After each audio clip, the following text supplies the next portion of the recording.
In the following quotation from Adam Smith's Wealth of Nations,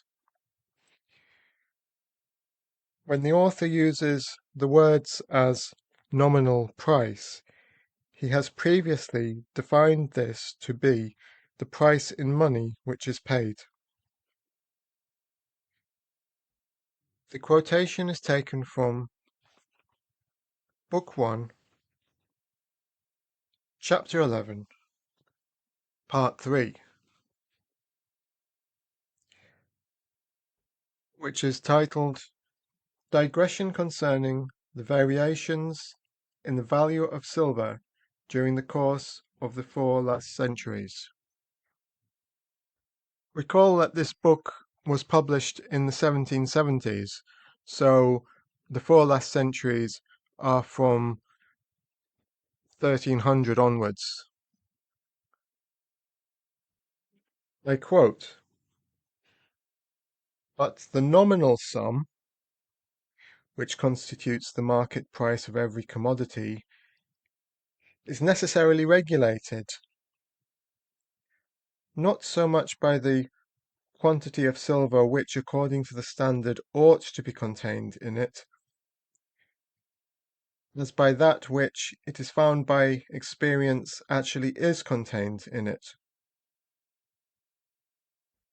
This nominal sum, therefore, is necessarily higher when the coin is much debased by clipping and wearing than when near to its standard value."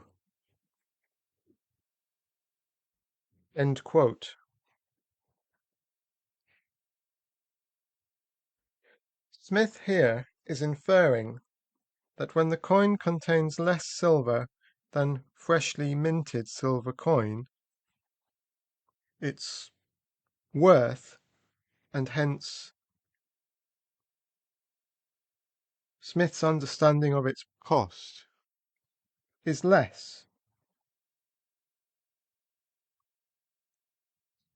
Hence money has now decreased in price. Note that in our previous examples, where we put the commodity under question on the left side of the seesaw, and then doubled its price, or doubled its cost, or doubled its worth, that when its price doubled, by the 18th century viewpoint, its cost doubled and its worth doubled.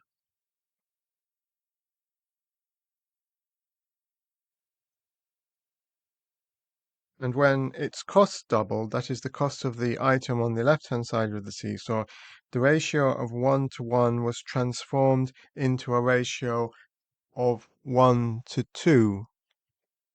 That is the left-hand side of the seesaw to the right-hand side of the seesaw.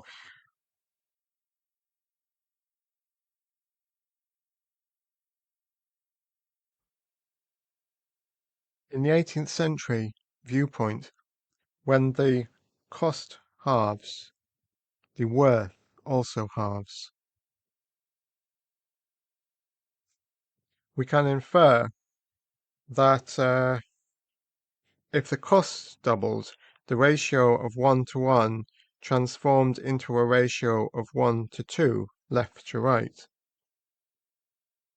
But what is a ratio?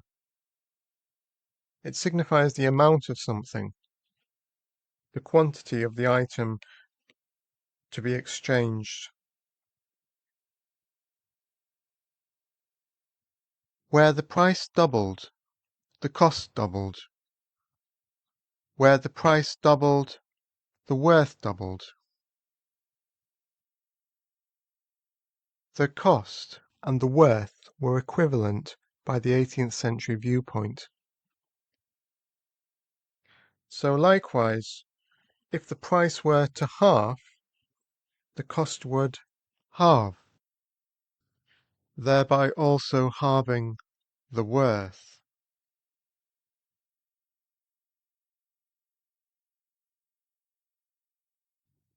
Let us say that a bushel of wheat, instead of being paid for in freshly minted coin is paid for in debased, clipped, worn coin.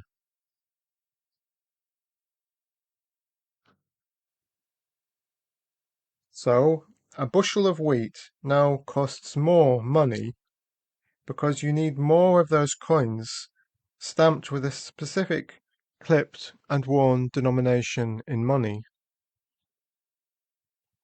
to acquire a fixed weight of silver. This presumes, of course, that the ratio between freshly minted silver coin and bushels of wheat remains unaltered.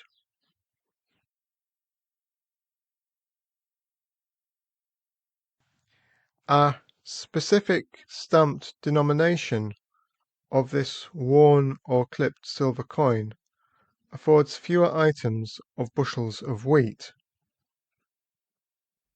because it will purchase less wheat.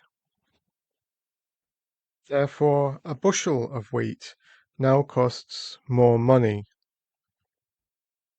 Adam Smith did not think about money or rationalize its price and cost in the same way that a 20th century individual did. The 20th century economist is a 20th century individual and may very well believe that if the price of money rises, that more money will exchange by a fixed number of bushels of wheat.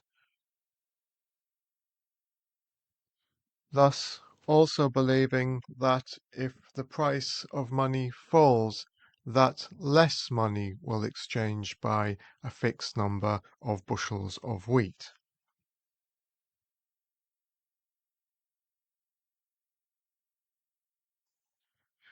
The 20th century viewpoint is not that of the 18th century,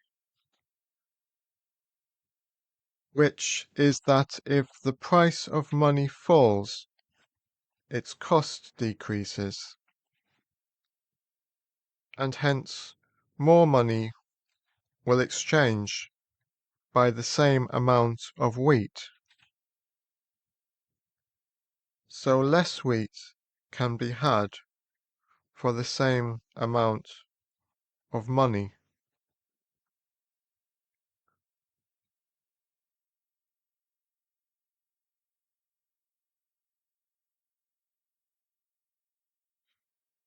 To see this pictorially, imagine a vertical scale consisting of the amount of something. Previously, so much money, the amount of which is fixed, exchanges by the amount as, say, 10 bushels of wheat. After the price of money falls, the amount of money which will exchange by 10 bushels of wheat increases. So the ratio has become altered. More money, a greater amount of it, is required to exchange by 10 bushels of wheat.